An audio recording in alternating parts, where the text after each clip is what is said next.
So imagine this. You're dating a guy. He's quiet, kind of mysterious, keeps to himself. He says he doesn't have any family, but hey, not everyone does, right? He fixes things around the house, works random jobs, and seems normal enough. And then one day, he just disappears. No goodbye. No explanation. Just gone. Years later, you find out he wasn't just some guy. He had 5 different names, left a trail of bodies across the country, and had been wanted for decades, except nobody even knew who he really was.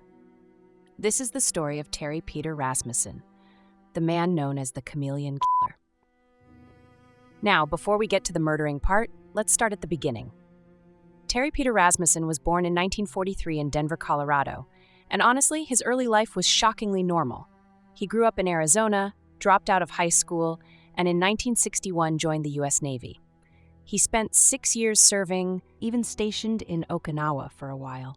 And after he got out, he did what a lot of guys did. He got married, had 4 kids, and settled down in Phoenix, Arizona. For a few years, everything seemed fine, but by 1975, things started falling apart. He and his wife separated, and soon after, he vanished from their lives completely. And this wasn't just a weekend at the bar kind of disappearance. No, he walked out the door and never looked back. And this is where things start getting weird. See, after leaving his family, Rasmussen stopped existing, at least under that name. From that moment on, he became whoever he needed to be. One day, he was Bob Evans, the next, Gordon Jensen, then Curtis Kimball, then Larry Vanner. He was a human etch-a-sketch. Shake him up, and he was someone else. But every time he changed identities, one thing stayed exactly the same. Women and children around him had a habit of disappearing. The first known case?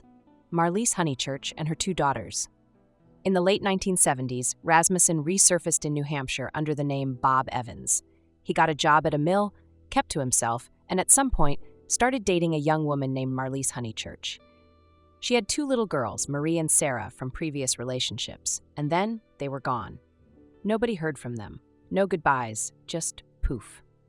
And because this was the 70s, before anyone was tracking missing people properly, nobody asked too many questions.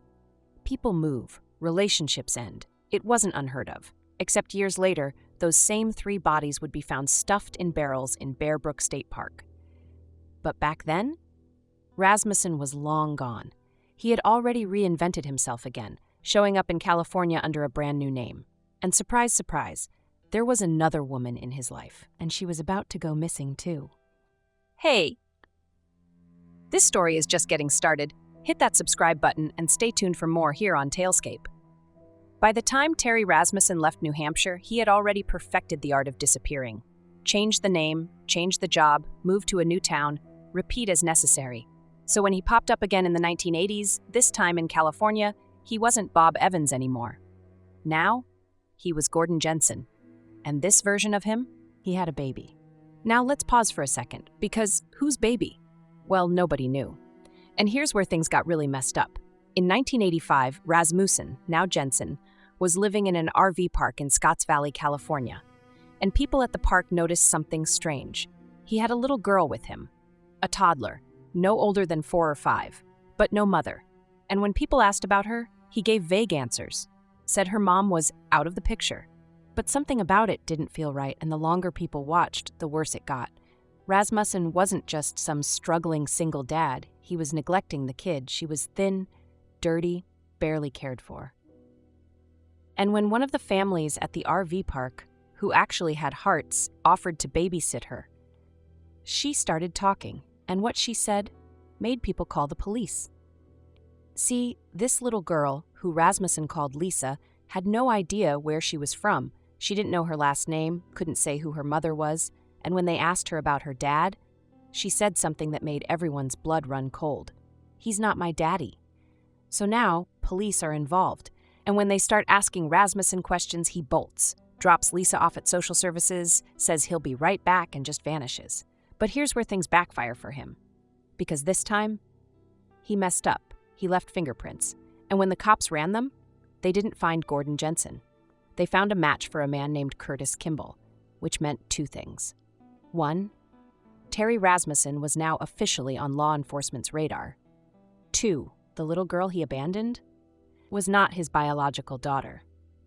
So now the police had a missing woman, Lisa's real mother, who no one could find. And they had a dangerous con artist out there, still changing names, still moving from place to place. But before they could track him down, he had already found his next victim. By the time Terry Rasmussen abandoned little Lisa and ran, he knew he had pushed his luck. He had been sloppy, left behind fingerprints, gotten too comfortable. But this wasn't his first time disappearing, and it wouldn't be his last, because now he was Larry Vanner, and this time his next victim was a woman named Yoon Jun. Now, Yoon wasn't just some random person. She was a highly educated chemist living in Richmond, California.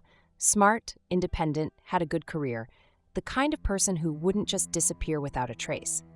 But here's the thing about guys like Rasmussen. They know exactly how to pick their targets. By the time Yoon met Larry Vanner, he was already in his late 50s. He played the role of the charming drifter, a handyman, a fixer, someone who could help around the house. And at first, she bought it. She let him move in, even told friends that they had gotten married, though, fun fact, there was zero legal record of this ever happening.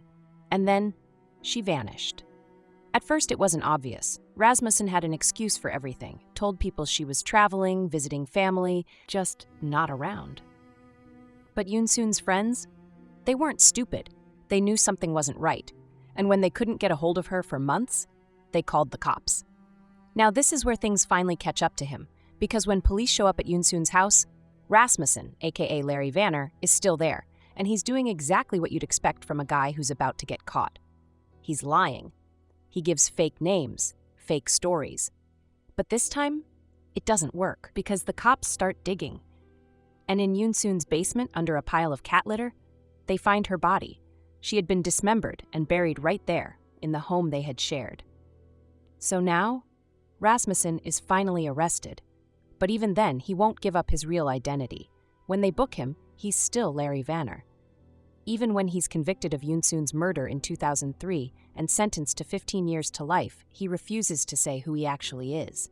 It wasn't until years later, after his death in 2010, that DNA testing finally confirmed what nobody had realized. Larry Vanner, Gordon Jensen, Curtis Kimball, Bob Evans, they were all the same man. And even worse, that little girl he abandoned in 1986, she was his biological daughter.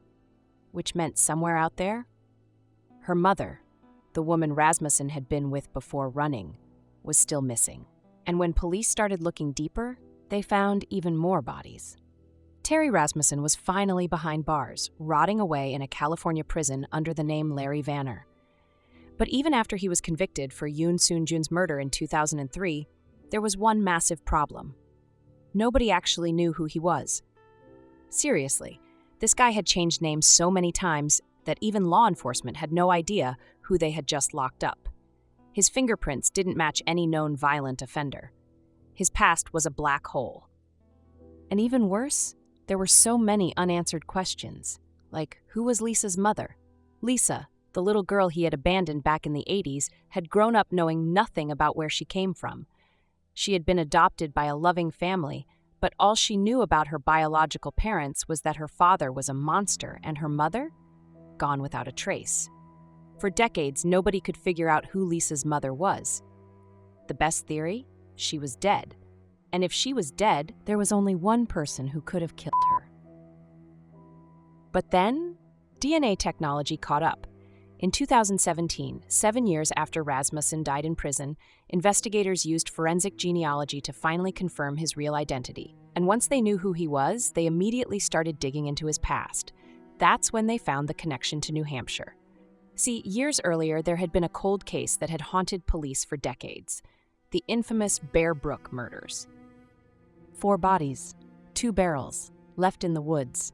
The first barrel was found in 1985 in Bear Brook State Park, New Hampshire.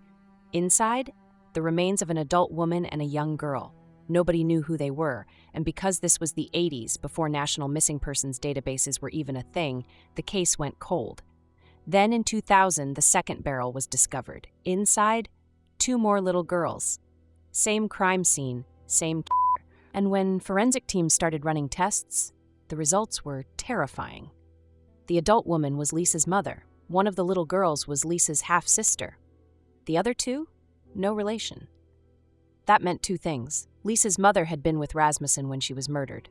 There were other victims, possibly other families, that had never been found. And that's when people realized Rasmussen wasn't just a drifter. He was a serial killer. This man had been operating for decades, leaving behind a trail of dead women and children across the country. And because he was constantly changing identities, nobody ever put it together. By the time investigators finally solved the Bear Brook case, Terry Rasmussen had already been dead for 7 years. He never faced justice for those murders. He never admitted to anything. He took his secrets to the grave, leaving behind one of the most haunting mysteries in true crime history. And the worst part? There are still unidentified victims out there. Women, children, families that never knew what happened to their loved ones. Because Rasmussen didn't just disappear after his crimes, he made them disappear too. Thanks for tuning in to Talescape. Don't forget to like, comment, and subscribe for more stories where ambition meets chaos, and sometimes history.